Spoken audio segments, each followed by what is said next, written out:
que é o agravo de execução penal 834.58.72, 2022, 806.0001, número 98 da pauta 31, de relatoria do desembargador Benedito Helder Afonso Ibiapina, agravante Victor Hugo Rodrigues da Silva, o advogado é o doutor Lucas Rafael Benício Lopes. Doutor Lucas. Boa tarde, excelência. Boa tarde, doutor Lucas. Não visualizo, mas estou vendo aqui em outra. Eu consulto Vossa Excelência, doutor Lucas e a doutora Roberta, se dispensa a leitura do relatório. Perfeitamente, dispenso a leitura, excelência.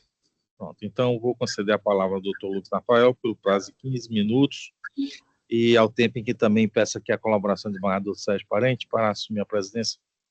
Tá? Roberto Decreto. Obrigado, excelência. Excelentíssimo senhor desembargador relator Benedito Helder Afonso Ibiapina, ilustres desembargadores que compõem esta respeitável segunda Câmara Criminal do Tribunal do Estado do Ceará, a presente ilustre Procuradora de Justiça, Defensoria Pública, colegas advogados, servidores da Justiça e demais presentes. Boa tarde a todos.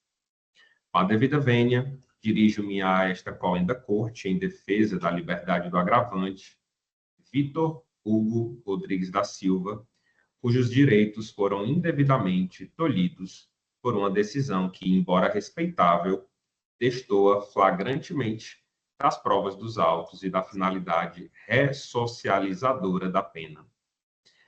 Nobres desembargadores, a decisão agravada, proferida em 29 de maio de 2025 e constante às folhas 26 e 29 dos autos, negou o livramento condicional ao agravante sobre a premissa de que Victor Hugo não demonstrou bom comportamento durante toda a execução da pena, citando uma suposta falta grave e a existência de outro processo criminal.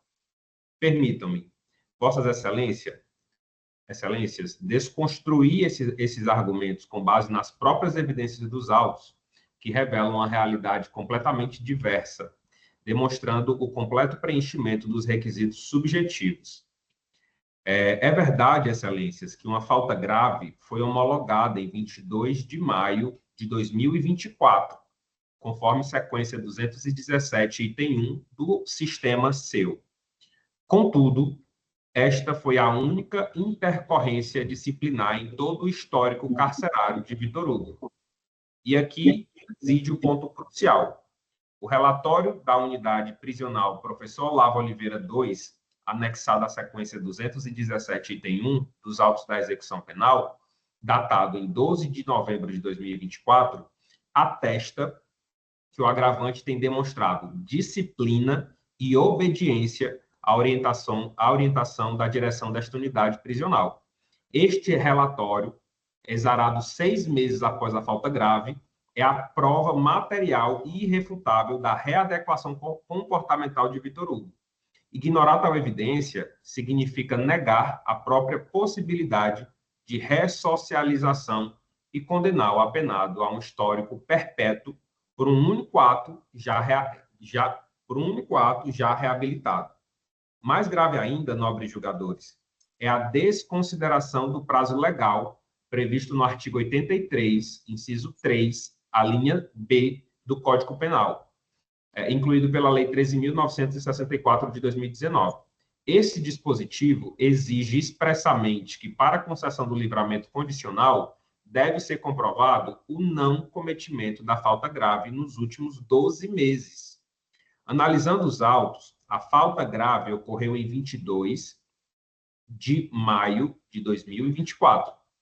O período de 12 meses encerrou-se e foi cumprido em 22 de maio de 2025. A decisão que indeferiu o benefício, ou seja, a decisão agravada, foi proferida em 29 de maio de 2025, ou seja, 7 dias depois que Victor Hugo já havia satisfeito plenamente este requisito objetivo de comportamento. A lei é clara, as datas são inequívocas. Negar o benefício neste cenário é subverter a norma e impor uma punição não prevista no texto legal. Ademais, a ausência de bom comportamento em trabalho ou estudo formal, mencionado na decisão agravada, é um argumento frágil. Como bem se sabe, a oferta de tais oportunidades dentro do sistema prisional é muitas vezes escassa e independe da vontade do apenado. O que se comprova de fato é a disciplina e a obediência do agravante, que são, por si só, elementos essenciais para a avaliação do requisito subjetivo e para a ressocialização. Excelências, esta tese não é uma mera retórica defensiva, é a aplicação prática de um entendimento consolidado nos nossos tribunais superiores. O Superior Tribunal de Justiça, em decisões paradigmáticas, como o agravo regimental do habeas corpus 620.883 de São Paulo, de relatoria do Rogério Schietti, e o habeas corpus 592.587 de São Paulo, de relatoria da ministra Laurita Vaz, ambas da sexta turma, já afirmou a tese de que faltas disciplinares muito antigas também não podem impedir permanentemente a progressão de regime e o livramento condicional, pois o sistema pátrio veda as sanções de caráter perpétuo. E mais, a gravidade abstrata do crime e a longa pena a cumprir não justificam o indeferimento dos benefícios dos sistemas progressivos da pena. A conduta de Vitor Hugo reabilita e, comprovadamente disciplinada, supera qualquer óbice pretérito. Em suma, a decisão de primeiro grau, ao indeferir o livramento condicional, não apenas desconsiderou provas incontestes de readequação comportamental e violou a literalidade do artigo 83, inciso 3, item B do Código Penal, mas também se afastou da jurisprudência consolidada e dos princípios fundamentais que regem a execução penal. A medida denegatória é danosa, colidindo com a finalidade da pena, que é primordialmente ressocializar. Diante de todo exposto, requer desta egrégia Câmara Criminal o conhecimento e o integral provimento do presente agravo em execução, para que seja reformada a respeitada decisão agravada e, por conseguinte, conceder o benefício do livramento condicional ao Vitor Hugo Rodrigues da Silva. É a medida que se impõe, não apenas pela letra fria da lei, mas pelo valor maior da justiça e da dignidade humana.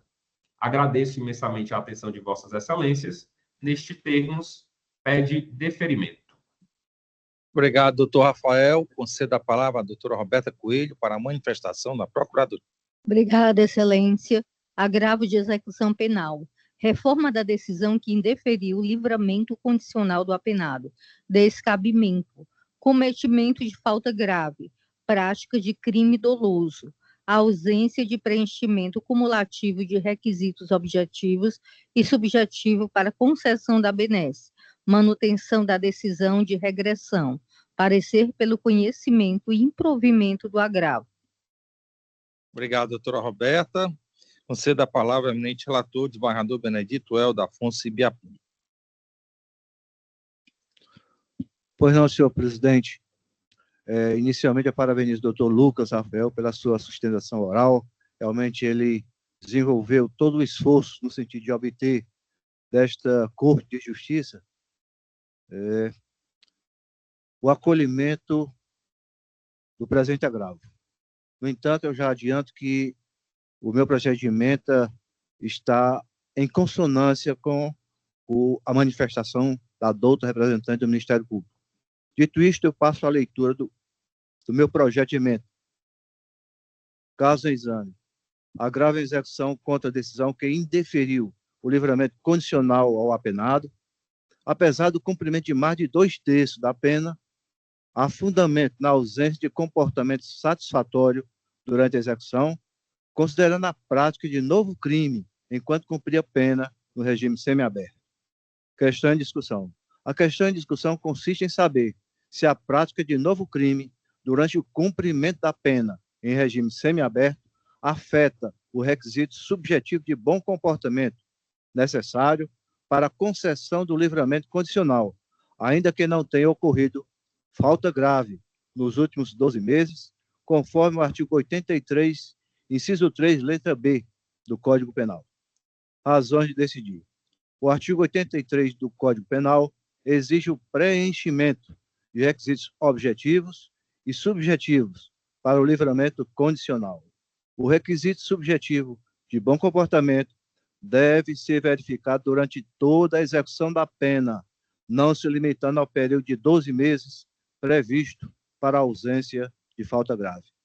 A prática de novo crime durante o regime semiaberto demonstra a ausência de comportamento carcerário satisfatório, justificando o indeferimento do benefício, conforme entendimento consolidado pelo tema repetitivo 1161 do STJ. A terceira sessão do STJ, no julgamento do RESP número 1.970.217 de Minas Gerais, fixou a tese de que a valoração do requisito subjetivo deve considerar todo o histórico prisional, não se limitando ao intervalo de 12 meses da linha B do artigo 83 do Código Penal. O comportamento insatisfatório ao longo da execução da pena, evidenciado pela prática de novo delito no regime semiaberto, inviabiliza a concessão do benefício, ainda que os requisitos objetivos estejam cumpridos. Dispositivo e tese. Agravo em execução conhecido e desprovido. É como voto, Excelência. Obrigado, Bardo Helder. Votam neste processo o desembargador Sérgio e a desembargadora Ilna. Como voto, desembargador Sérgio Parente. Mantenho o voto proferido acompanhando, presidente. Grato, desembargador Sérgio. Como voto, a desembargadora Ilna. Acompanho integralmente o relator. Obrigado, desembargadora Ilna. Proclamo o resultado. A turma julgadora, sem divergência de votos, conheceu do recurso para negar-lhe provimento nos termos do voto do eminente relator. Julgamento finalizado. Doutor Vitor Hugo, parabéns pela apresentação oral. Satisfação tê-lo aqui na segunda Câmara Criminal do Tribunal de Justiça. Eu que agradeço a oportunidade, Excelências. Tenham todos um bom trabalho e uma boa tarde a todos. Obrigado, doutor, para Vossa Excelência também. Vamos ao item 10. Pregou para julgamento a apelação 020-256132, 2023-806-0303, número 48 da pauta 31, de relatoria do desembargador Sérgio Luiz Arruda Parente, apelante RDM, advogada doutora Evanile de Paula Aguiar, já visualizo, doutora Evanile aqui. Seja bem-vinda, doutora Evanile. Consulto Vossa Excelência, a doutora Roberta se dispensa a leitura do relatório. Doutora Evanile, está desligado o microfone. Vossa Excelência dispensa a leitura do relatório.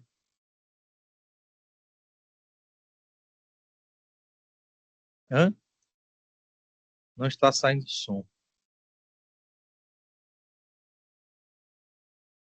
Fale algo aí, doutora Evanile, para ver. Não.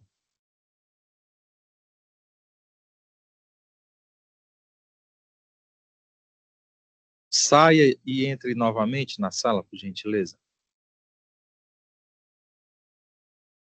A senhora nos escuta? Saiu. Vossa Excelência nos escuta? Tá, saia e entre novamente na sala para ver se dá certo.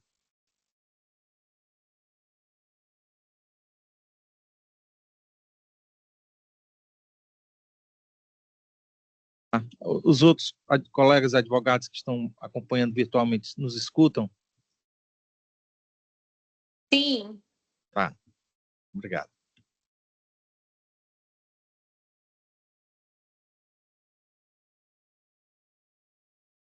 Boa tarde, estão me escutando?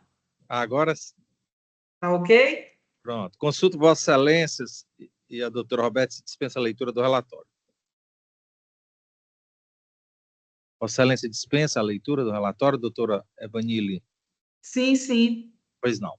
Então, doutora Evanile, concedo-lhe a palavra pelo prazo de 15 minutos para a sustentação oral.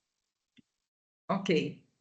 Excelentíssimo senhor desembargador, presidente da Segunda Câmara Criminal, desembargador Escola Fava, saúdo aqui também ao senhor desembargador relator, Sérgio Parente, aos doutos julgadores dessa Igreja Segunda Câmara Criminal, o ilustre representante do Ministério Público, doutora Roberta Coelho, a representante da Defensoria Pública, doutora Lígia Soares, aos demais colegas presentes aí e a todos os serventuários dessa Egregia Corte. Boa tarde. Venho aqui a esta tribuna na defesa do apelante Rodrigo Duarte, que foi condenado no primeiro grau na vara criminal da comarca de Quixadá, a 10 anos, 5 meses e 29 dias de reclusão por crimes gravíssimos: estupro e tráfico privilegiado, sem que haja prova firme, concreta e irrefutável da prática de tais delitos. E, excelências, quando a prova ela é frágil, contraditória e insuficiente, o caminho da justiça é apenas um: a absolvição em respeito ao princípio constitucional da presunção de inocência. Excelências, a justiça criminal ela exige provas, materialidade e não presunção. E neste processo, a condenação de Rodrigo repousa apenas em versões contraditórias pela suposta vítima. Com a vênia devida, essa decisão que, ora, está sendo combatida, incorre em flagrante erro na valoração do conjunto probatório, especialmente ao conferir a veracidade absoluta e a uma narrativa isolada, contraditória e contaminada pelos fatores emocionais e subjetivos, ignorando por completo a ausência de provas materiais e os testemunhos com vícios lógicos presentes na construção acusatória. No tocante ao crime de estupro de vulnerável, esse conjunto probatório é não apenas frágil, mas colidente, porque a suposta vítima prestou declarações que destoam não apenas as demais provas, mas como também a si própria. Em juízo, aí nos autos, ela afirmou desconhecer o apelante, referindo-se a ele como esse cara, dando a entender que não havia qualquer relação anterior. E, pasmem, a suposta vítima já teve 2 encontros antes desse suposto episódio. Ela já teve relações, conjunções carnais 2 outras vezes. Contudo, o réu, Rodrigo, quanto também a testemunha de acusação, confirmaram que os 3 já haviam se relacionado sexualmente antes do fato, inclusive no motel Fantasia, e pagos pelo apelante, como tem comprovação de Pix realizado nos autos. A tentativa da vítima de negar essa relação anterior revela um elemento central para a defesa, que é a quebra de confiabilidade do relato. Não se trata aqui de um simples lapso de memória ou imprecisões naturais de trauma. Trata-se de uma ocultação consciente de um histórico de intimidade que desmonta a tese de surpresa, violência ou vulnerabilidade. A suposta vítima, como eu já relatei, ela tinha mantido outras vezes relações sexuais anteriores com o próprio réu. Inclusive, uma das testemunhas, ela relatou que teve esse consentimento e a iniciativa mútua, não se pode conceber uma nova aproximação com o mesmo teor em local semelhante e sobre as mesmas circunstâncias, quais sejam bebidas e convívio sexual, que configure o estupro de vulnerável, ainda mais na completa ausência de coação física, ameaça ou resistência explícita. As contradições não param por aí, da suposta vítima que alega ter sido conduzida ao consumo de substâncias entorpecentes por Rodrigo, e é o apelante, mas não consegue precisar qual foi o tipo de substância usada. Ela diz que se sentia bêbada e sem raciocínio direito, mas a própria testemunha de acusação, que esteve com ela antes, durante e depois do episódio, até mesmo porque ela morava do lado do apartamento, no mesmo condomínio, ela diz que afirmou em juízo que a suposta vítima estava sóbria, lúcida e tranquila. E, além disso, a suposta vítima ela permaneceu no apartamento do apelante, mesmo após a saída de uma das testemunhas de acusação, com a permanência foi voluntária. E, ademais, a origem dessa denúncia também compromete a credibilidade de acusação. Conforme narrado por uma testemunha, a suposta vítima ela não desejava prestar queixa. Foi apenas após uma pressão emocional, insinuações de ciúme e insistência de sua então namorada. Ou seja, a suposta vítima ela tinha uma namorada e mantinha relações também com o réu. Ou seja, caracteriza-se uma pessoa pela bissexualidade, né? Então, a suposta vítima ela foi levada, conduzida à delegacia pela namorada para formalizar essa acusação, que não foi um trauma, não foi um medo, não foi uma indignação, mas sim um sentimento de obrigação perante a uma relação afetiva muito conturbada. O que se tem aí nos autos, a ausência de provas técnicas, que a falha é gritante. Não consta nenhum exame toxicológico, nenhum indício físico, nenhum laudo dessa conjunção carnal foi produzido. Apenas a palavra da suposta vítima.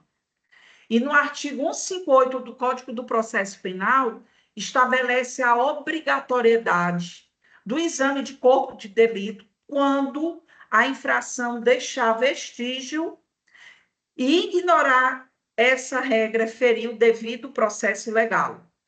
Temos aqui jurisprudência, inclusive, do Tribunal de Justiça do Ceará, que a absolvição é medida necessária quando o conjunto probatório se revela contraditório e insuficiente para sustentar a condenação, especialmente em casos onde há uma fragilidade nos depoimentos e ausência de elementos que comprovem de forma segura e a autoria do delito, devendo prevalecer o princípio do indúbio pro réu.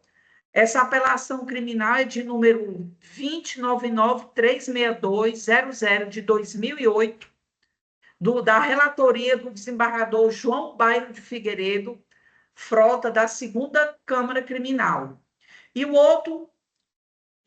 a outra jurisprudência do Tribunal de Justiça do Distrito Federal, que deve estar em consonância com os demais elementos de prova dos autos. Na ausência dessa harmonia e diante da dúvida quanto ao consentimento da vítima, impõe-se a absolvição por insuficiência de provas para a condenação. Temos aqui uma apelação criminal número 0014245, dígito 07/2015, da relatoria do desembargador Romão Oliveira, da 1ª turma criminal. Ainda a acusação de fornecimento de drogas é ainda mais desprovida de base, não há qualquer apreensão de entorpecente, nenhum resquício de substância foi localizado, nenhum laudo pericial, nenhum frasco, recipiente ou vestígio que possa apontar o uso ou fornecimento de substâncias entorpecentes. O Tribunal de Justiça do Ceará decidiu que, na ausência de apreensão da substância entorpecente e, por conseguinte, da realização do laudo toxicológico, não há como reconhecer a materialidade do crime de tráfico de drogas.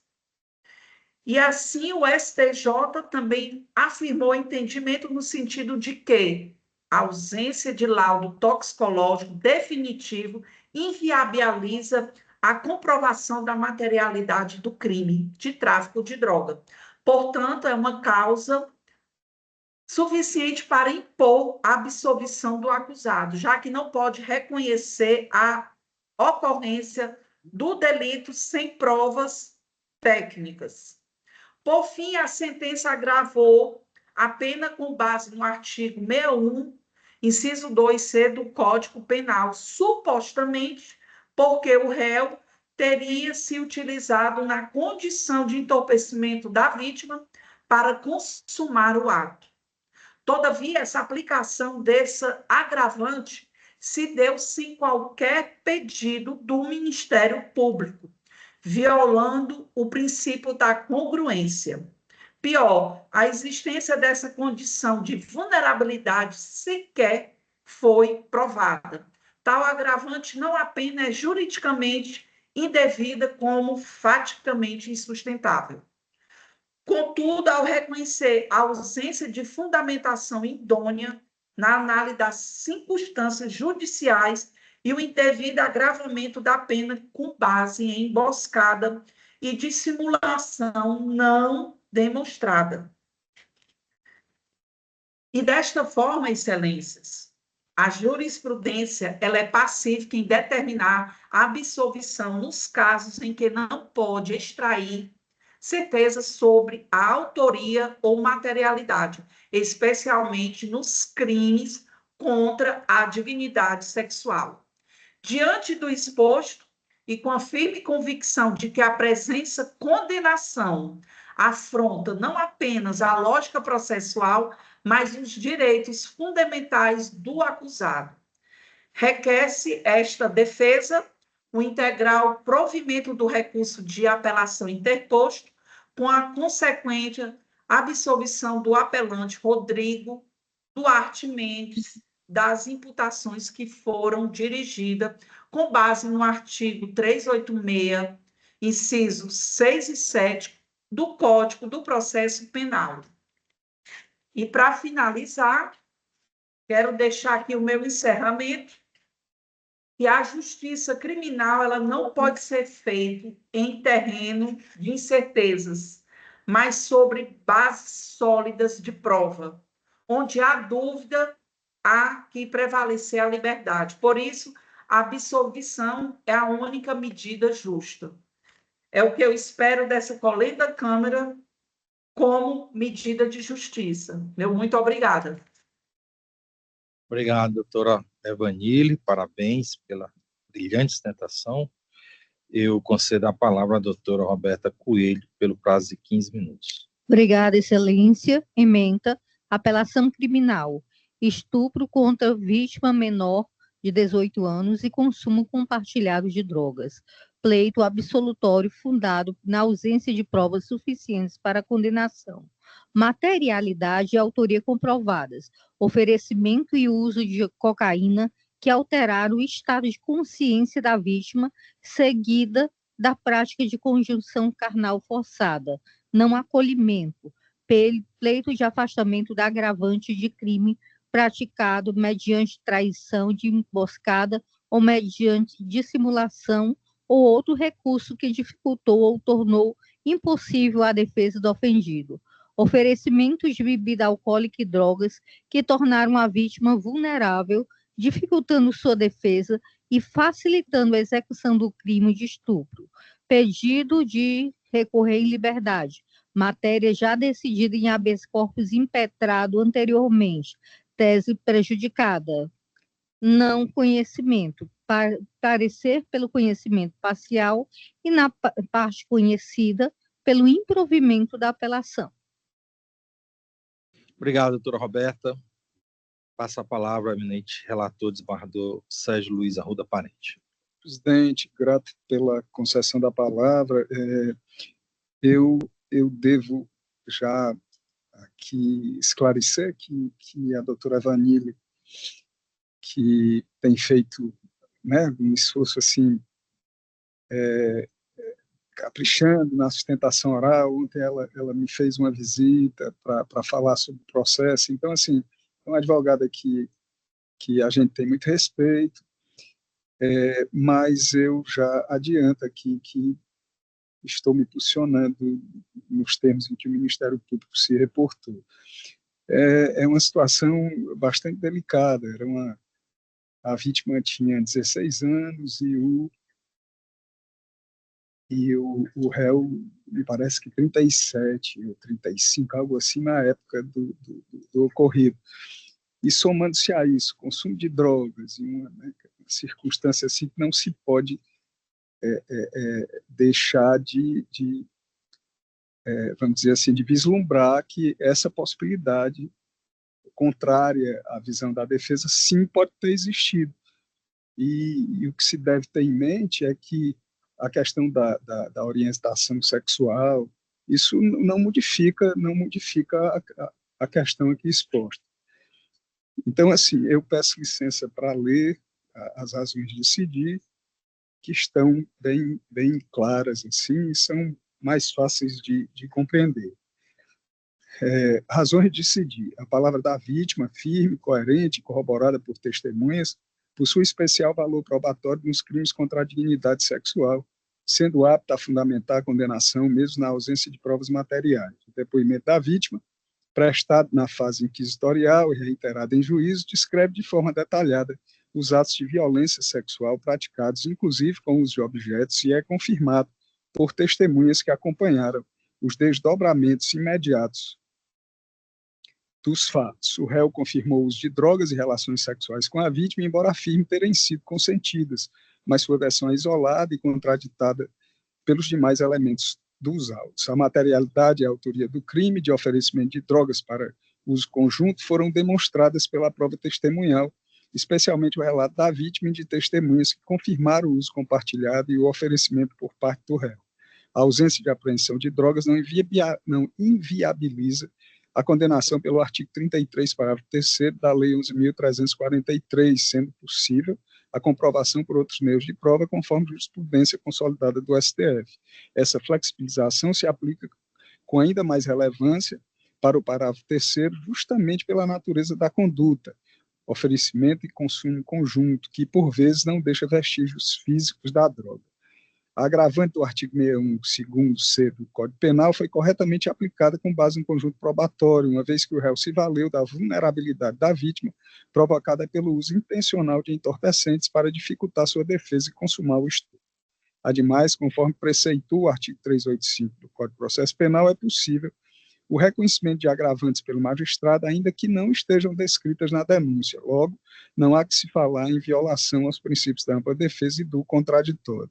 A dosimetria da pena observou os critérios legais e foi devidamente fundamentada, considerando as consequências do delito e a culpabilidade, sem violar os princípios da proporcionalidade ou do contraditório. Por fim, ainda se fazem presentes os requisitos para a manutenção da custódia preventiva, sendo inviável o pleito de recorrer em liberdade, uma vez que há narrativa de prática de crimes que evidenciam risco para a ordem pública, justificando-se assim o decreto de segregação cautelar para fins de garantia da ordem pública e para assegurar a aplicação da lei penal constante disposto no artigo 312 do Código de Processo Penal. Eu quero aqui só destacar, inclusive, que o crime foi cometido quando ele estava em uso de uma tornozeleira eletrônica. Então, assim, essa questão de risco da ordem pública, né, eu entendo que essa afirmação que acabei de fazer até contribui para o entendimento disso. Nessa perspectiva, a orientação pacificada no Superior Tribunal de Justiça também é no sentido de que não existe lógica em deferir ao condenado o direito de recorrer solto quando permaneceu preso durante a persecução criminal, se presentes os motivos para a segregação preventiva, como ocorre no caso em análise. Então, presidente, recurso desprovido. É assim que me manifesto. Devolvo a palavra. Obrigado, desembargador Sérgio Parente. Eu também aqui, como é que vota a desembargadora Maria Ilna Lima de Castro? Acompanho o relator integralmente. Obrigado, desembargadora Ilna. Eu também tive a oportunidade de ter estado com a doutora Evanile, que relatou todos os detalhes aí da empreitada, mas eu também não posso aqui deixar de acompanhar o voto de Vossa Excelência, desembargador Sérgio, pelo detalhe, pela forma bem minuciosa como Vossa Excelência abordou todo o cenário fático. Por essa razão, eu ratifico o voto provisório e proclamo o resultado. A turma julgadora, sem divergência de votos, conheceu do recurso para negar-lhe provimento nos termos do voto eminente relator. Julgamento finalizado. Doutora Evanile, parabéns mais uma vez pelo esforço, pela dedicação, pelo comprometimento em defesa do seu constituinte. Seja sempre bem-vinda aqui à segunda Câmara. Obrigada e bom trabalho para todos. Um abraço, doutora, tudo de bom. Vamos ao item 11. Pregou para julgamento o agravo de execução penal número 859.0562, 2024-806.0001, número 96 da pauta 31, de relatoria do desembargador Benedito Helder Afonso Biapina, agravante Anderson Mesquita Teixeira, advogado doutor Túlio Magno Gomes Ribeiro. Doutor Túlio Magno, se encontra presente? Convido o doutor Túlio Magno Gomes Ribeiro para fazer uso da palavra no agravo de execução penal 859.0562/2024. Receba a informação de que o doutor Túlio Magno se encontra presente na sala, razão pela qual declaro prejudicado o ato de sustentação oral de Sua Excelência. E por essa razão, proclamo o resultado. A turma julgadora, de forma consensual, conheceu do recurso para negar-lhe provimento nos termos do voto eminente relator. Julgamento finalizado. Vamos ao item 12. Antes de iniciar o julgamento do item 12, com esse julgamento do item 11, é o último em que a desembargadora Ilna participa, da trinca julgadora. Então, a desembargadora Ilna, caso Vossa Excelência queira se retirar da sala, da sessão, fique à vontade, tá bom? E parabéns pela votação, pela participação na sessão. Vamos ao item 12, apregou para julgamento o recurso em sentido estrito 020-3198-97, 2023-806-0071, número 5 da pauta 31, de minha relatoria, recorrente e advogada, a doutora Ana Clednar Viana Torres Lucena, que advoga em causa própria. Doutora Ana Clednar Viana Torres, seja bem-vinda, consulto Vossa Excelência e a doutora Roberta Cid, me dispensa da leitura do relatório. Doutora Ana. Boa tarde, Excelência, dispensado. Pois não. Então, eu concedo a palavra à doutora Ana Clednar Viana Torres Lucena pelo prazo de 15 minutos para sustentação oral. A palavra, Vossa Excelência. Obrigada. Inicio saudando a colenda Câmara, ínclitos desembargadores, doutos julgadores, na pessoa do relator, presidente dessa Câmara, Dr. Francisco Eduardo Torquato Escorça Fava. Saúdo os membros do Ministério Público, Defensoria Pública, demais servidores desta casa, policiais militares e todos que direta ou indiretamente colaboram para o bom andamento desta sessão de julgamento. Primeiramente, eu comunico que eu me encontro aqui acompanhada do Dr. Paulo Oliveira, que pediu habilitação nos autos hoje em nome da OAB. Ele está representando a ordem. que eu saúdo também a colega que se encontra presente, doutora Ana Paula Brito, que é minha colega na comissão da mulher advogada, na CMA, da mulher advogada da OAB, e está aqui participando como ouvinte. Declaro que eu farei a sustentação oral completamente e utilizarei o tempo regimental. Inicio agora as minhas falas direcionadas à ação propriamente dita. Trata-se de um recurso estrito, onde nós recorremos da decisão proferida numa ação de queixa-crime subsidiária da pública.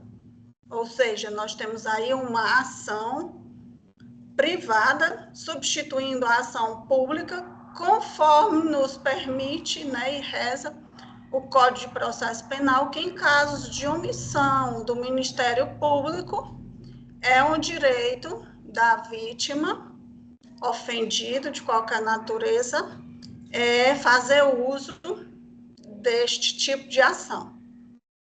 Ocorre que existe um inquérito policial que tramitou também no primeiro núcleo de custódias e inquéritos de Juazeiro, onde foi investigada a senhora Auricele Gomes. Inclusive, foi arquivado, no meu entendimento, indevidamente, na presença de teratologias e ilegalidades, inclusive a ausência de investigação. E foi impetrado o mandado de segurança perante essa segunda Câmara Criminal. Este processo, este rese, ele foi distribuído primeiramente para a desembargadora Vânia Fontinelli, e ela entendeu o fato ser correlato com o outro e encaminhou para, guardar conexão, e encaminhou aqui para o doutor Eduardo Escorça Fava. Então, o que nós temos? O que nós temos, eu considero, excelências, a palavra que eu teria para utilizar no caso que é esdrúxulo, que eu estou vendo. O inquérito policial, outro, ele trata diretamente da investigação da senhora Auricele Gomes, e não do senhor Francisco Sampaio, como é o caso deste. Embora eu tenha feito, dentro daquele inquérito policial, requerimentos, tenha requerido diligências, tenha apontado provas, saliento nesse momento, embora não seja o fato da gente entrar nesse mérito, mas eu saliento que as provas são incontroversas do cometimento do delito, mas lá todas as autoridades foram silentes, todas foram omissas, principalmente quanto à pessoa do senhor Francisco Antônio Sampaio. Ele não é mencionado nem em relatórios policiais, nem em pareceres ministeriais e nem no judiciário.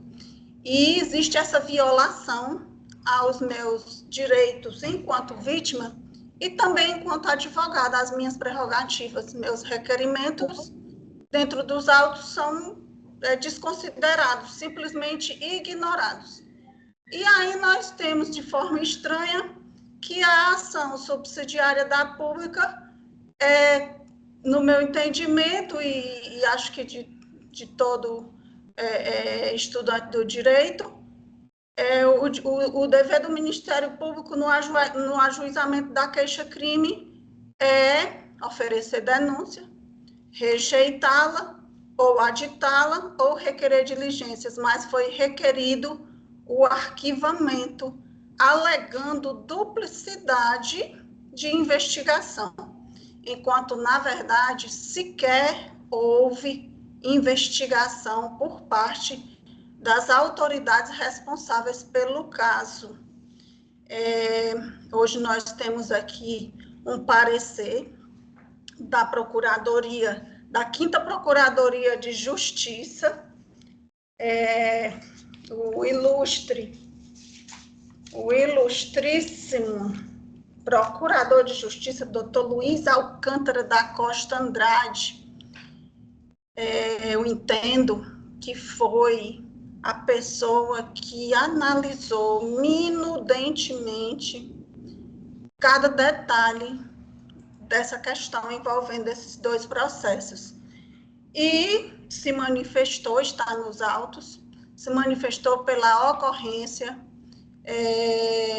de omissões graves, pela inocorrência de investigações prévias, certo? Inclusive manifestando-se em uma parte do seu parecer sobre a questão da recente Resolução 310, de abril de 2025, do Conselho Nacional do Ministério Público, que trata sobre questões considerando as condenações do Brasil nessa Corte Internacional de Direitos Humanos, que a maioria dela, aliás, todas, quando não em sua totalidade, mas em parte delas, elas decorreram da não observância dos direitos, dos interesses e direitos da vítima e seus familiares em processos, o que eu entendo que é o que ocorre neste caso. Eu chamo a atenção também para o fato de que a promotora lá de primeira instância, esse processo, o processo que eu estou chamando de processo mãe, né, que originou o recurso, de onde eu estou recorrendo da decisão, ele é da comarca de Crato, e a promotora faz uma seguinte observação dentro do seu parecer, quando ela opta pelo arquivamento, quando eu fiz embargos de declaração solicitando esclarecimentos e fui multada, estranhamente multada por estar buscando direitos, e o que a douta promotora de justiça fez, no meu entendimento, é muito grave, porque ela praticamente sentenciou a vítima, dizendo que a vítima busca a todo custo responsabilizar pessoas que contra ela testemunharam e usa a máquina estatal sem trazer elementos minimamente aptos. Isso é muito grave, isso soa como uma sentença, né, de que seria o quê? Uma denunciação caluniosa, um uso da máquina pública, como assim? E, por fim, Excelência, eu chamo a atenção, Excelências, para as provas. Elas são incontroversas, elas são cabais, elas são acachapantes. Vossas Excelências sabem que no testemunho dentro de um processo criminal público, nós temos vídeos gravados, e lá nós vamos ouvir o senhor Francisco Antônio Sampaio mentindo por quase 25 minutos. Depois nós vamos ver dentro do inquérito policial provas, quando ele mesmo foi ouvido, dizendo que nunca recebeu as mensagens, aquelas a quais ele mencionou ter recebido, que continham palavras de baixo calão, mencionou palavras e ele mesmo depois admite que ele nunca recebeu essas mensagens diretamente. Ademais, eu estou falando a despeito de outras provas que existem, como provas de que foi mencionado que a vítima teria ofendido a querelante lá naquele processo, dentro de um grupo de WhatsApp, e está perfeitamente provado que a vítima, no caso eu, que advogo em casa própria, sequer pertenci nunca a este grupo de WhatsApp. Então, eu tenho travado uma luta grande em busca dos meus direitos. Por quê? Porque é uma sucessão de crimes. Estes de falsos testemunhos não são os únicos. Nós temos campanha difamatória em redes sociais, atingindo a minha profissão de advogada, razão pela qual também a ordem, ora se apresenta, embora não seja dentro desse processo, mas guarda conexão, com palavras pejorativas, fala em advogada que parece que não estudou, usa um codinome que eu não tenho coragem de falar aqui para Vossas Excelências, primeiro porque é muito feio e segundo porque me ofende demais. Então, ouvi-lo me faz mal. E assim sendo, eu venho, exponho aqui a minha situação, agradeço a Ordem dos Advogados do Brasil, que analisou o caso, se compadeceu da minha situação e está adentrando ao caso junto comigo. E finalizo requerendo que... Deixa eu ver se eu tenho mais alguma coisa importante. Peço desculpas, viu? Não é fácil. Não é nada fácil advogar em causa própria numa coisa tão delicada dessa. Então, queiram me dar as devidas desculpas por algumas falhas. Eu até ouvi há poucos dias da OAB que pode nos faltar a erudição, o talento, a eloquência, só não pode nos faltar o espírito de justiça. O sentimento de justiça, nele eu entendo estar imbuída a honestidade, a ética, o respeito ao devido processo legal, enfim, muitas coisas. Então, deixe-me só ver aqui se eu esqueci de alguma coisa que pontuei, mas eu acredito que o que eu falei já foi suficiente, e eu termino pedindo a esta Câmara Criminal que, imbuída do espírito de justiça e de garantismo do devido processo legal e dos direitos fundamentais da vítima que estão sendo violados, né, assim, duramente violados, eu peço o provimento do recurso para tornar sem efeito a decisão que arquivou a queixa-crime lá, subsidiária, né, determinando a continuidade do feito e, nesse caso, entendam necessário, né, os outros promotores, a instância revisional, que sejam feitas as diligências requeridas e apurados os fatos dentro daquilo que é considerado medida de justiça, da mais justa justiça. E assim eu encerro a minha fala. Muito obrigada. Obrigado, doutora Ana Clednar. Parabéns, né, pela brilhante votação. E eu concedo a palavra à doutora Roberta Coelho para manifestação da Procuradoria de Justiça. Obrigada, Excelência. Ementa. Recurso em sentido estrito. Ação privada subsidiária da pública. Falso testemunho. Artigo 342 do Código Penal. Inércia do Ministério Público. Investigações prévias não realizadas. Princípio da inafastabilidade da jurisdição. Artigo 28 do Código de Processo Penal. Parecer pelo conhecimento do recurso, a fim de dar provimento ao pedido de revisão da decisão de arquivamento do feito. Obrigado, doutora Roberta.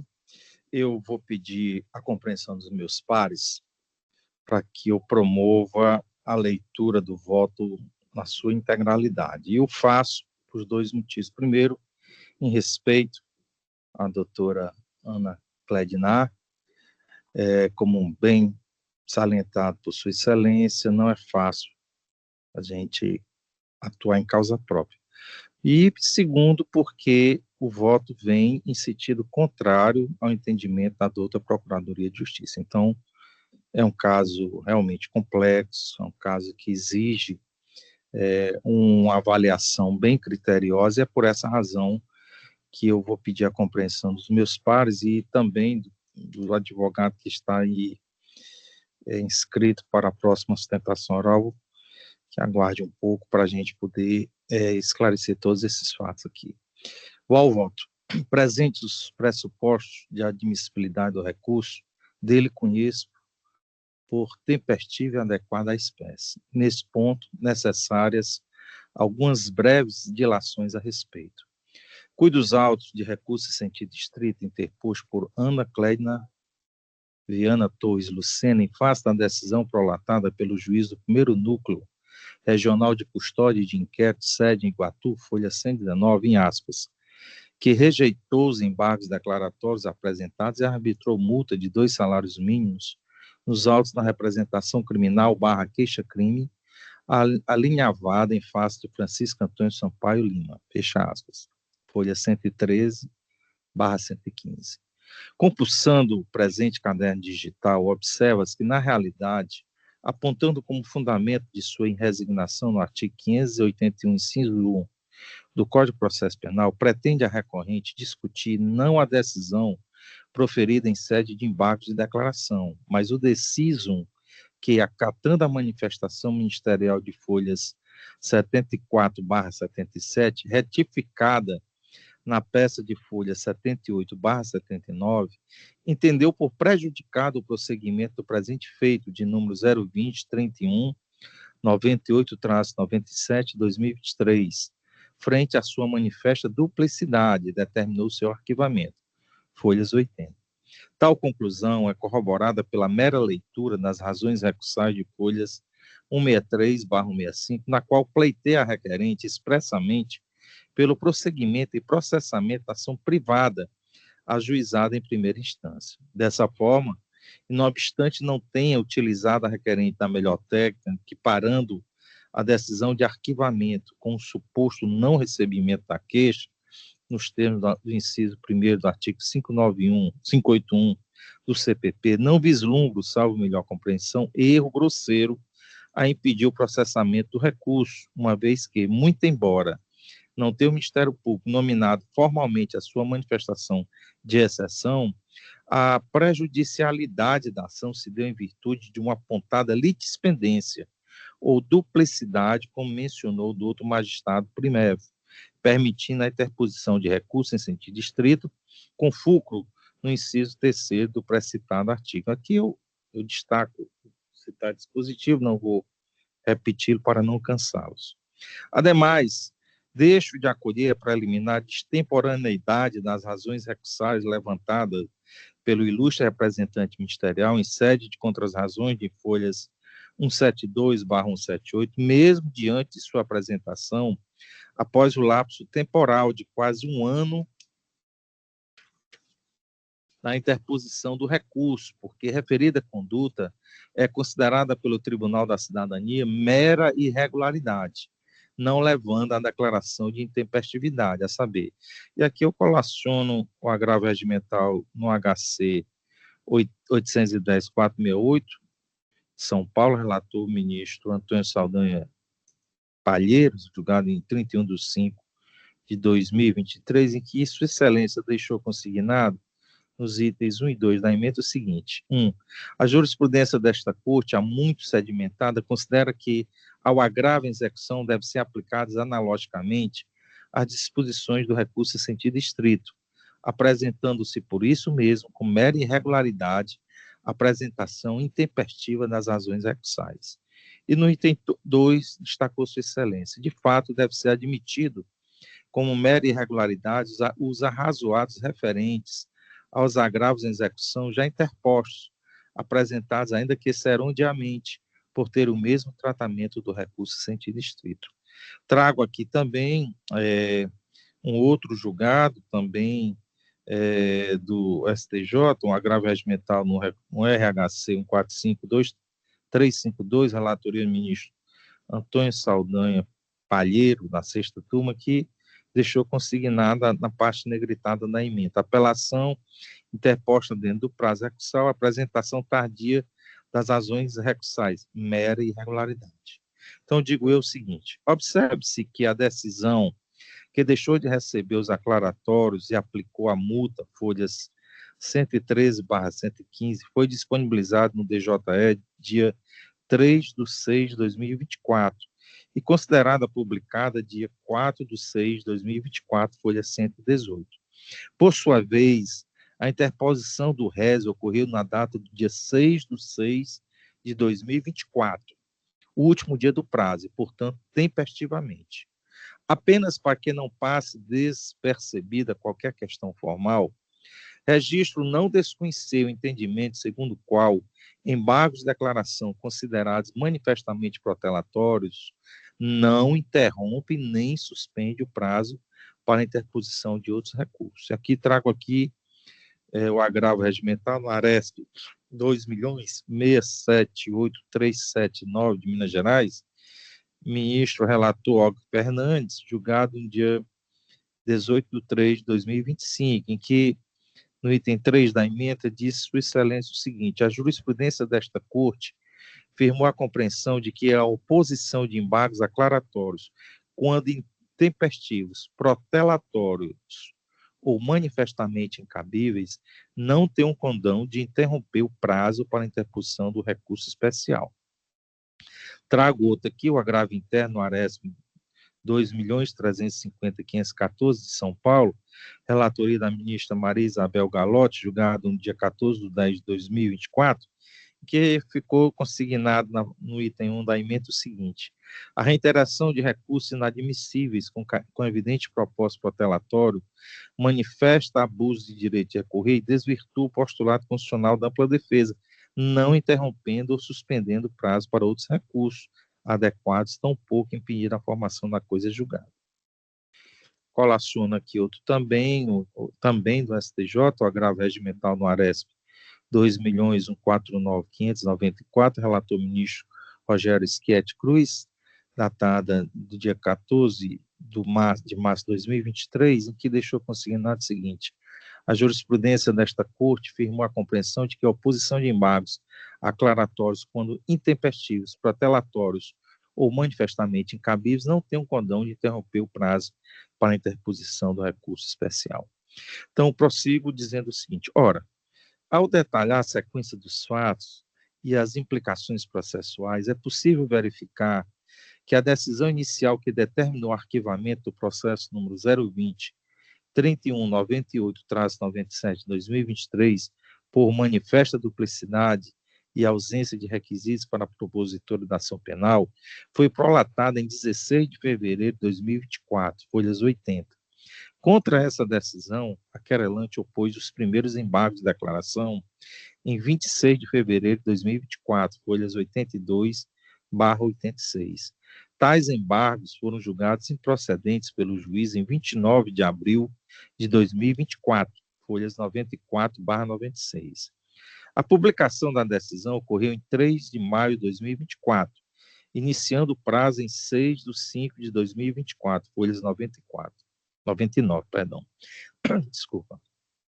Subsequentemente, a querelante interpôs novos embargos de declaração, folha 100/106, em 7 de maio de 2024. Contudo, esses segundos embargos foram declarados de manifesto intuito protelatório e não recebidos em 23 de maio de 2024, com a imposição de multa embargante, aqui folha 113/115. Nesse contexto, e considerando o entendimento jurisprudencial explicitado a Lures, o prazo para que a recorrente se insurgisse contra a decisão que manteve o arquivamento seja de 16 de fevereiro de 2024, seja que rejeitou os primeiros embargos em 29 de 4 de 2024, começou a fluir normalmente após a publicação desta última decisão de folhas 94/96, ocorrida em 3 de 5 de 2024. Para o recurso em sentido estrito, o prazo de interposição é de 5 dias, artigo 596 do CPP, e os das razões de 2 dias, artigo 588 do CPP. Rememore-se que o protocolo do recurso em sentido estrito ocorreu em 6 de junho de 2024, evidenciando a intempestividade do próprio RES e a extemporaneidade de seu conteúdo, que busca claramente discutir o mérito da decisão de desarquivamento já proferida e preclusa. Lá do outro, considerando que a requerente, ainda em sede de aclaratórios, levantou a questão sobre a vertente de violação de um direito fundamental garantido no artigo 5º, inciso 59 da Constituição Federal, será admitida ação privada nos crimes de ação pública, se esta não for intentada no prazo legal, e declarando o magistrado primeiro, ao rejeitar os primeiros embargos de declaração, opostos contra a decisão que extinguiu o feito, pela duplicidade que, em aspas, a alegação de nulidades na decisão de arquivamento invade matéria de ordem pública, que pode ser analisada de ofício pela autoridade judicial, fecha aspas. Concluo que a reconhecida preclusão temporal dos argumentos da recorrente do RES não impede, por si só, que questões de elevada relevância sejam efetivamente analisadas em consonância com o próprio sistema jurídico pátrio, motivo pelo qual, malgrado as diversas circunstâncias explanadas, e por bem, como já mencionado no início do voto, conhecer do recurso. Passo, pois, a análise do seu mérito.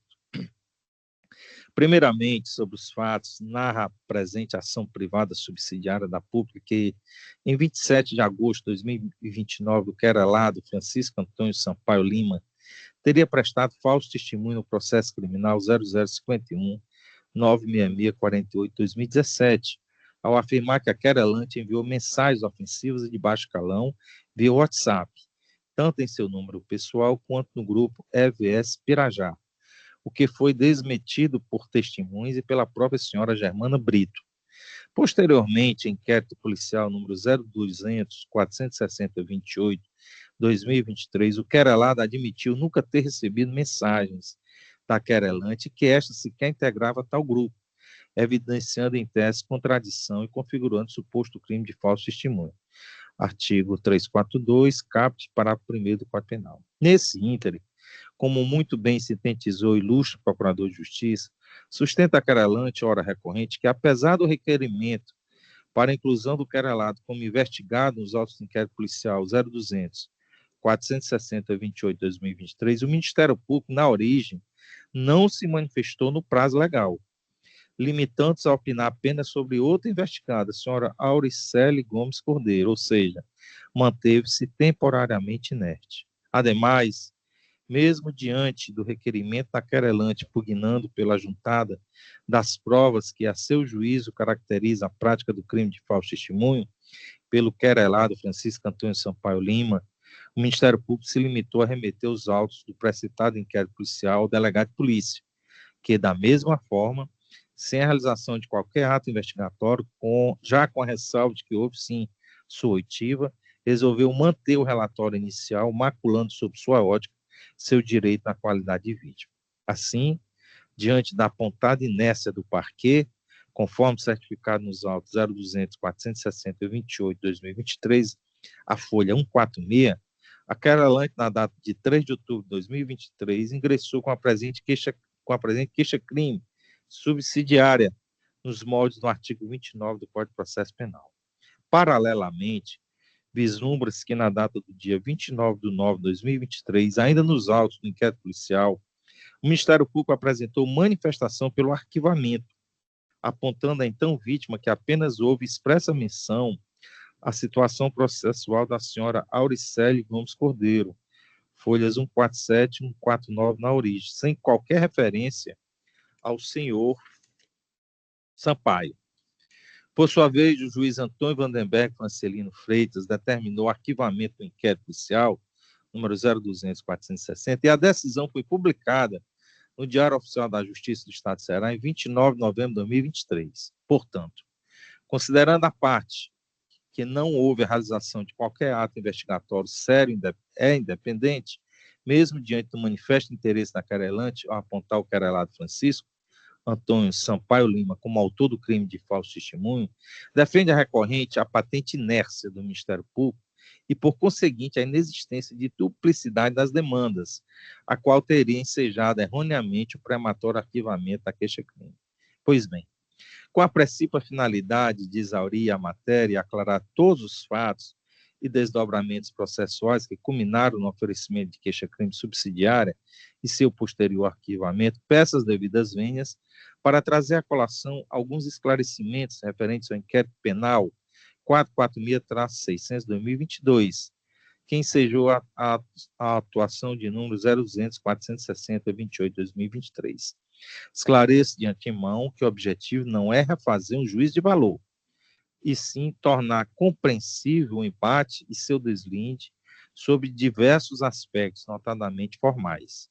Inicialmente, verifica-se que, contrariamente ao que afirma a recorrente, o querelado Francisco Antônio Sampaio Lima foi devidamente ouvido perante a autoridade policial na data do dia 6/6/2023, conforme termos de declaração que repousa a folha 105. Porém, apesar das provas apresentadas pela senhora Ana Kledner, no sentido de robustecer a suposta prática delitiva de falso testemunho pelo referido senhor, o qual teria, em suma, afirmado falsamente no bojo da ação penal de número 0051-96648-2017, que a querelante teria proferido palavras ofensivas de baixo calão em um grupo de WhatsApp, do qual jamais participou, mesma situação imputada à senhora Auricele Gomes Cordeiro. Fato é que o relatório policial, que se encontra às folhas 111/114 daqueles autos, concluiu que, E, não obstante as declarações inverídicas, a análise do caderno investigatório não teria apontado para a prática de crime de falso testemunho, uma vez que, em aspas, existe documentação nos autos do processo que comprova a prática de crime de difamação, injúria praticada pela Ana Cledina Viana Torres Lucena, a qual foi condenada a uma pena de 5 meses, 10 dias de detenção e 10 dias de multa, apesar de, após ter sido extinta a punibilidade, em virtude da prescrição da pretensão punitiva retroativa. Percebeu-se que a sentença foi baseada em mensagens enviadas pelo Facebook e WhatsApp, sendo um processo bastante extenso, com diversos documentos anexados. Aqui, registra as folhas 112. Então, digo eu o seguinte: assim, mesmo instado a se manifestar sobre os novos elementos de convicção apresentados pela senhora Cledna, o ilustre delegado de Polícia Civil oficiou as folhas 140/141, apontando não ter vislumbrado a prática de falso testemunho ante a ausência do dolo de fazer afirmação falsa, negar ou calar a verdade, e, portanto, mantendo o relatório final. No mesmo sentido, foi a manifestação ministerial de folhas 147/149 dos autos, número 0200-460, datado do dia 29/9/2023, que, em aspas, novamente, considerando-se que para a configuração do delito de falso testemunho é necessária a comprovação do elemento subjetivo do tipo, ou seja, o dolo, e este não foi efetivamente demonstrado nos autos, fecha aspas, concluiu pelo arquivamento do inquérito policial, ante a ausência de provas de materialidade e autoria. Como já mencionado, o doutor magistrado Acol acolheu a manifestação e determinou o arquivamento do procedimento aos 8/11/2023, folhas 156/158. Rememoro, para não perder o foco do presente reze, que, em paralelo, já tramitava esta queixa-crime manejada, repito, em 3/10/2023. Oportuno mencionar, posto que é essencial para o deslinde deste recurso, que, resignada, a senhora Ana Cledna impetrou mandado de segurança, número 062, 453647, 2024, contra o juízo de direito do primeiro núcleo de custódia das inquéritos de Juazeiro do Norte, em 27 de março de 2024, questionando a já mencionada decisão de arquivamento do inquérito policial e buscando o desarquivamento e o prosseguimento da investigação. Porém, apreciado pela segunda Câmara Criminal, na sessão ocorrida no dia 6/11/2024, após pedido de vista do eminente desembargador Benedito Elda Afonso Biapina, o MS restou denegado a unanimidade de seguintes termos. Aqui eu transcrevo a emenda, não vou repetir. E digo eu, inclusive a decisão foi inteiramente ratificada pelo Superior Tribunal de Justiça no bojo do RMS 76767 Ceará, em que decisão da lavra do ministro Carlos Cine Marchionati, desembargador convocado do Tribunal de Justiça do Rio Grande do Sul, proferida em 6 de agosto do corrente ano, concluiu que, em aspas, a decisão do Tribunal de Origem está em conformidade com a jurisprudência desta egrégia Corte Superior, segundo a qual não cabe mandado de segurança para reexaminar o mérito do pedido de arquivamento do inquérito policial, sob pena de violação por via transversa da prerrogativa do Ministério Público, que, na condição de titular da ação penal, é quem deve se manifestar acerca da existência ou não de elementos capazes de sustentar a persecução penal. Fecha aspas, e denegou o provimento ao recurso. O feito transitou em julgado em 19/8 do corrente mês. Antes de prosseguir, deixo consignado que esta relatoria não se encontra alheia ou indiferente à situação vivenciada pela hora recorrente, a qual claramente causa-lhe a sensação de descrédito e impunidade. Contudo, a análise, ora perfectibilizada, se dá no campo das normas processuais, do formalismo e da técnica. Avançando, a análise da situação necessita de algumas ponderações, as quais revisitarei de modo objetivo. 1. Irrecorribilidade do inquérito policial na esfera judicial. Como visto, inclusive em sede de mandado de segurança, em crime de ação penal pública condicionado, como falso testemunho, o Ministério Público é o titular exclusivo da ação penal. Ademais, a jurisprudência pacífica do STJ e do TJCE entende que a vítima não possui direito líquido e certo de impedir o arquivamento do inquérito ou peças de informação. Isso porque a decisão de arquivamento judicialmente homologada é irrecorrível na esfera judicial, salvo em caso de teratologia ou ilegalidade manifesta. 2. Ausência de teratologia ou ilegalidade na decisão de arquivamento do IP original. Lembre-se de que o Ministério Público manifestou-se pelo arquivamento do inquérito 0200-460-28, inclusive deixando a autoridade policial de indiciar o senhor Francisco Antônio Sampaio Lima, por entender que não havia elementos mínimos de materialidade deletiva e que o dolo não foi efetivamente demonstrado. O juízo de primeira instância concordou com essa fundamentação ministerial, acolhendo o pedido de arquivamento e deixando de remeter os autos ao Procurador-Geral de Justiça, pois não houve discordância. Tanto o TJCE quanto o STJ, ao denegar o mandado de segurança, reiteraram que a decisão de arquivamento foi devidamente fundamentada e não apresentou erro, ilegalidade manifesta, teratologia ou qualquer nulidade, fato que, a priori, impede a revisão do mérito pela via judicial. 3. Inexistência de inércia do Ministério Público para a queixa-crime subsidiária. É disso que a queixa-crime subsidiária da pública tem como pressuposto essencial a inércia, a omissão ou a desídia injustificada do Ministério Público em oferecer a denúncia no prazo legal. No caso do inquérito policial 0200-460, o Ministério Público se manifestou pelo arquivamento por ausência de justa causa. A conclusão pela falta de dolo no crime de falso testemunho descaracteriza a inércia verificada inicialmente. Veja que a interpretação dada pelo juiz de primeira instância ao artigo 29 do CPP, ao analisar os primeiros aclaratórios em decisão de folhas 94 e 96 destes autos, esclareceu que o Ministério Público pode repudiar a queixa subsidiária para oferecer denúncia substitutiva, mas não é obrigado a prosseguir com a queixa que não se sustenta, sendo a ausência de justa causa um motivo válido para o arquivamento. E aqui eu destaco o posicionamento do Ministério Público no que diz respeito ao tema.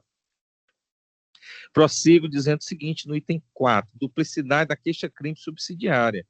A queixa-crime subsidiária 020-3198-97 foi arquivada na primeira instância por manifesta duplicidade com o inquérito policial já existente e arquivado.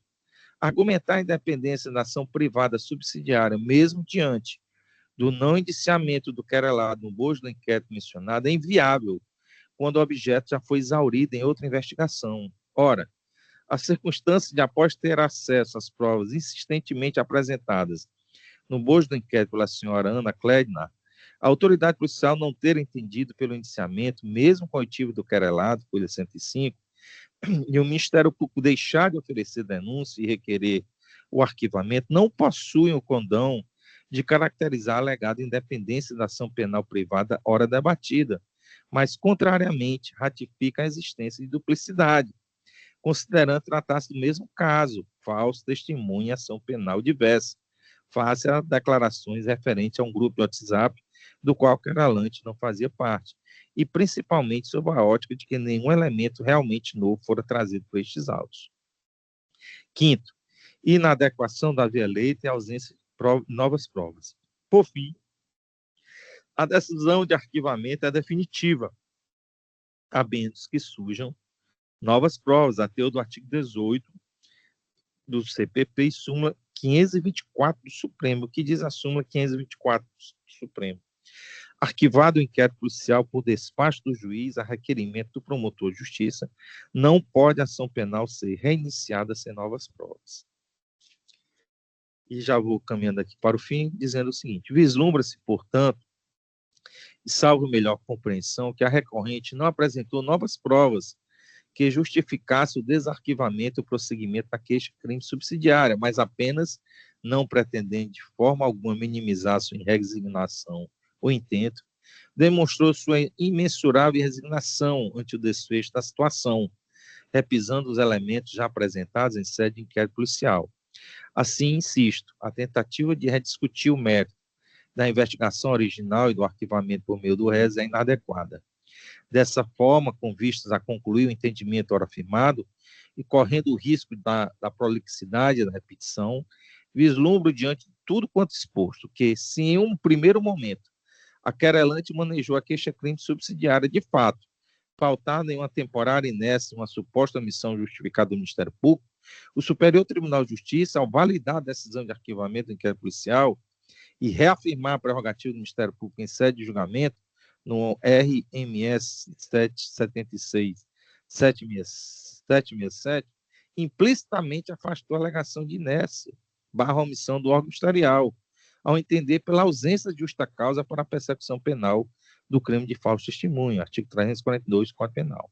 Em outras palavras, embora a senhora Ana Cledmar tenha tido um embasamento legal aparente para a queixa-crime subsidiária no momento da alegação de inércia, os desdobramentos processuais e as decisões judiciais em diferentes instâncias proferidas no bojo do inquérito policial 0200-460-28 consolidaram o entendimento de que a atuação do Ministério Público, mesmo que para arquivar, não configurou inércia apta a justificar a ação subsidiária, enfraquecendo de forma superveniente, porém determinante, o fundamento da queixa-crime subsidiária.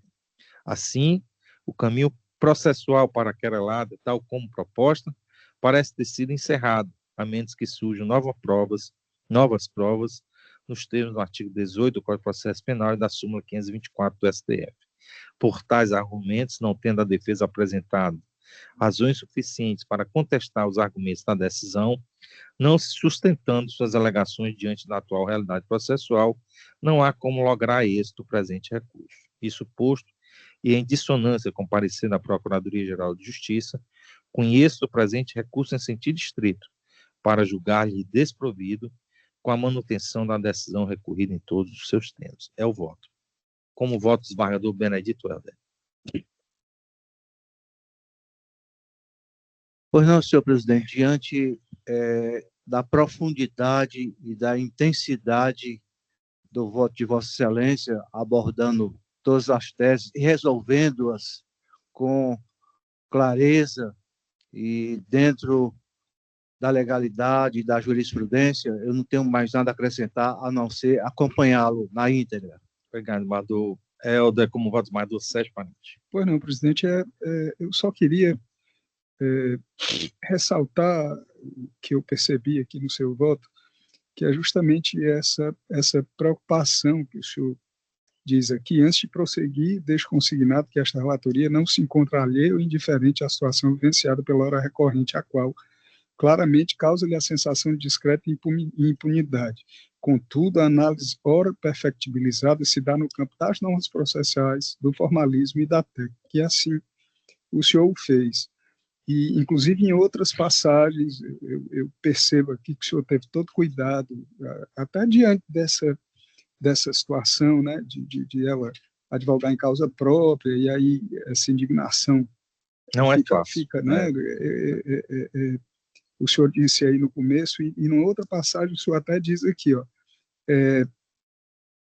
vislumbras, portanto, e salvo melhor compreensão, que a recorrente não apresentou novas provas que justificasse o desarquivamento e o prosseguimento da queixa-crime subsidiária, mas apenas, o senhor bota aqui novamente, não pretende de forma alguma minimizar a sua resignação, o intento, demonstrou sua imensurável resignação ante o desfecho da situação. Então, eu só queria ressaltar isso, né, esse cuidado que isso realmente teve, que nós temos aqui, mas a situação está posta num campo técnico, né, e o artigo 18 realmente, como o senhor se posicionou, é muito claro, e eu acompanho plenamente seu voto.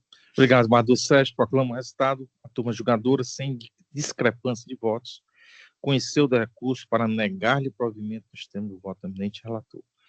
Votação encerrada. Doutora Ana Cledmar, desculpa mais uma vez, mas infelizmente o resultado não lhe foi favorável, apesar de uma análise, abordagem técnica. Reconheço todo o sofrimento, não é fácil, realmente não é fácil, mas foi o entendimento aqui na Câmara, tá certo? O microfone de Vossa Excelência está desligado. Está desligado, doutora Ana Cledmar. O microfone de Vossa Excelência está desligado. Ligue. Perdão. Agora sim. Agradeço a Vossas Excelências. Me mantenho irresignada.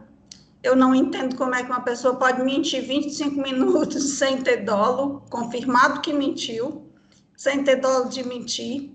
E isso abrange várias outras questões.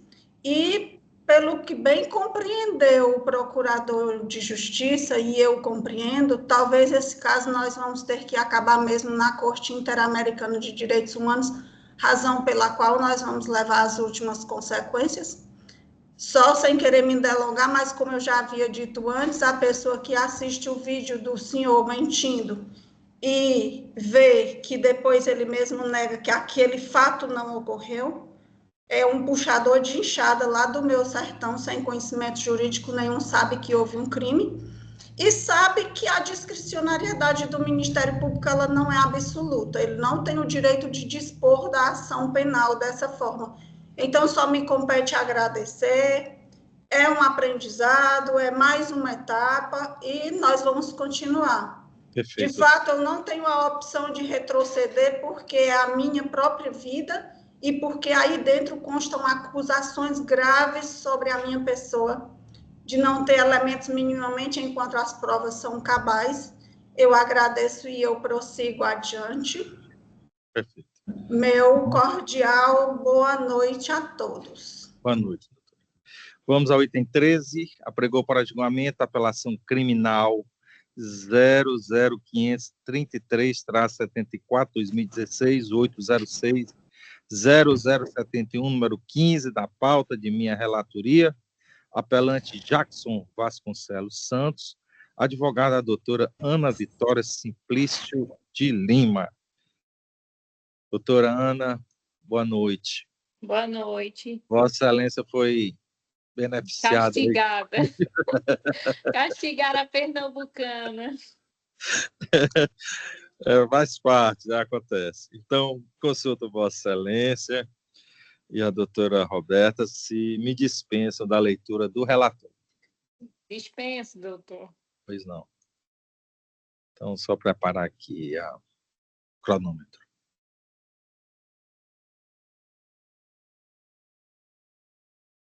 Pronto, agora sim, doutora Ana, Vossa Excelência tem a palavra pelo prazo de 15 minutos. Boa noite, salvo os nobres desembargadores, o relator, doutor desembargador Francisco Eduardo e todos presentes no Tribunal de Justiça do Estado do Ceará. Pretendo a peça acusatória que o processo e julgamento proceda de forma do concurso material do crime, artigo 69 do Código Penal, quando, na verdade, o fato se amolda ao concurso de crime continuado, artigo 71, que diz: quando o agente, mediante mais de uma ação ou omissão, pratica 2 ou mais crimes da mesma espécie e pelas condições de tempo, lugar, maneira de execução e outras semelhantes, deve-se subsequente ser havido como continuação do primeiro, aplicando-se a pena de um só dos crimes se idênticas ou a mais graves se diversas, aumentada em qualquer caso de 1/6 a 2/3.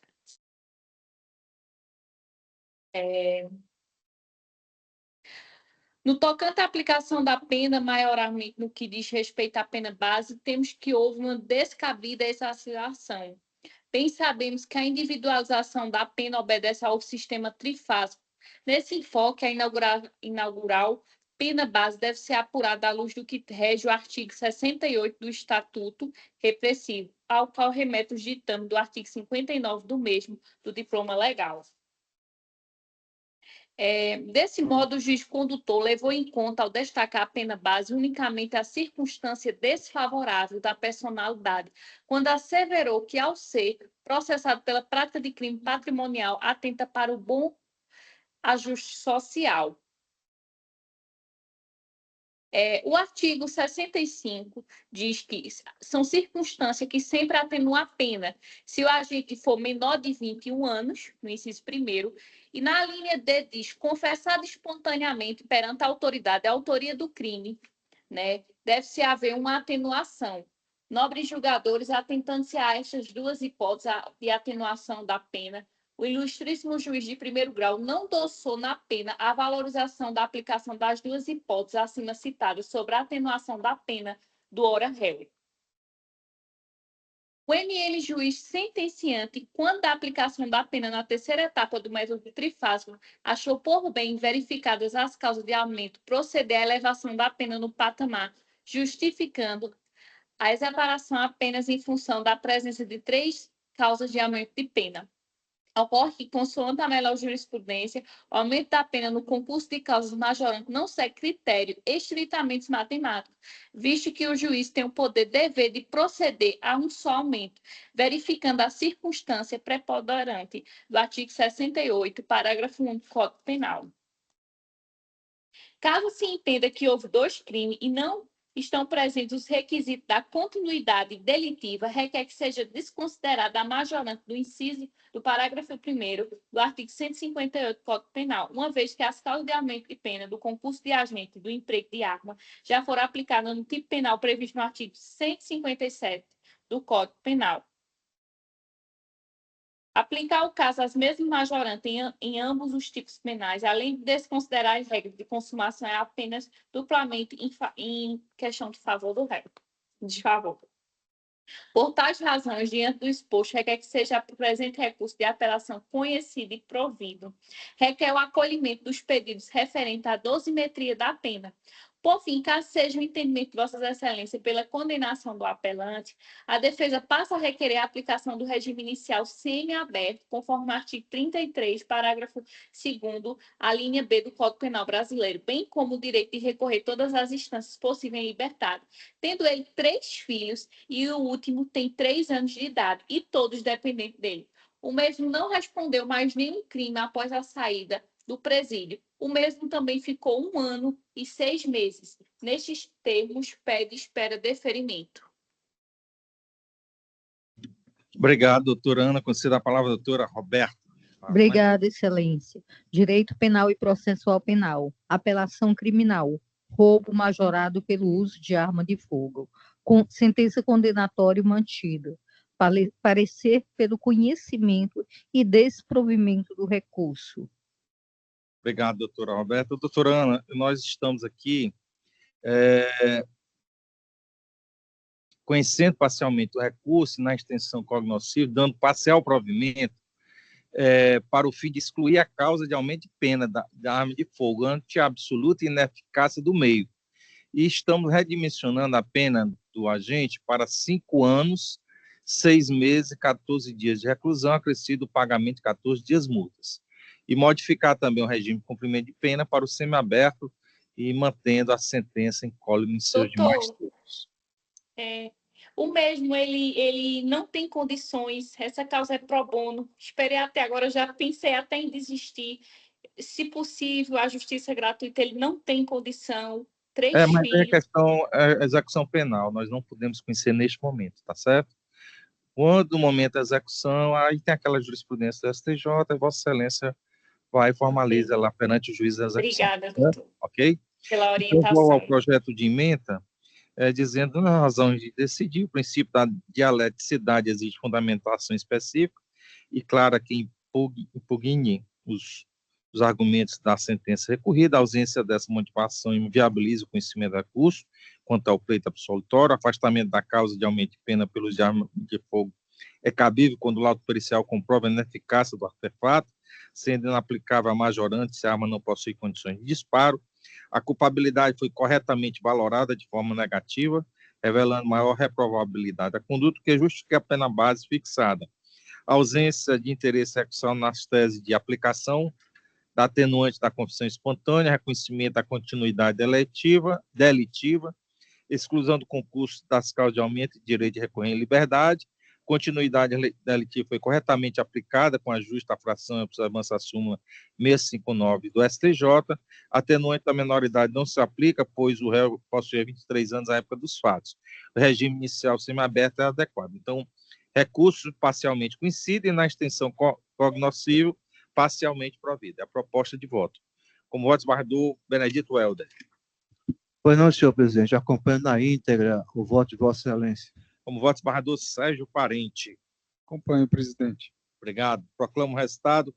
A turma julgadora, de forma consensual, conheceu parcialmente do recurso para dar parcial provimento nos termos do voto do eminente relator.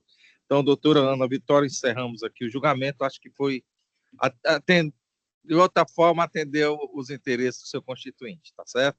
Obrigada. Forte Tchau. abraço. Prazer conhecer a todos aí no Ceará. Um abraço. Seja sempre bem-vindo aqui ao TJ Cearense. Bem, encerramos a pauta, vencemos a pauta, conseguimos julgar 152 processos. Parabéns a todas as relatorias e a Secretaria da Câmara. 13 sustentações orais. Teve uma desistência. Colegas, ontem foi aniversário de embargadora Vanja Fontinelli, então, aqui de forma consensual, né, apresento o voto de parabéns. Ministério Público se acosta. Defensoria Pública, Vanja. Também. Hã? Também. Tá, doutora Lídia. Também me acosto. Obrigado, doutora. Hã? Algo mais? Doutor, Pois doutor não. Eduardo, Pois não, doutora Lídia, uma palavra. eu gostaria de agradecer o voto de pesar, a moção que vocês enviaram para mim. Foi um momento muito difícil e eu sim, me sinto agradecida. Doutora Lídia, Vossa Excelência merece muito mais. A gente sabe, só sabe essa dor quem passa por ela. Roga a Deus para que consiga confortar todos, a Vossa Excelência, a todos os parentes e amigos. Obrigada. Forte abraço. Então, nada mais havendo a tratar, declaro encerrada a presente sessão.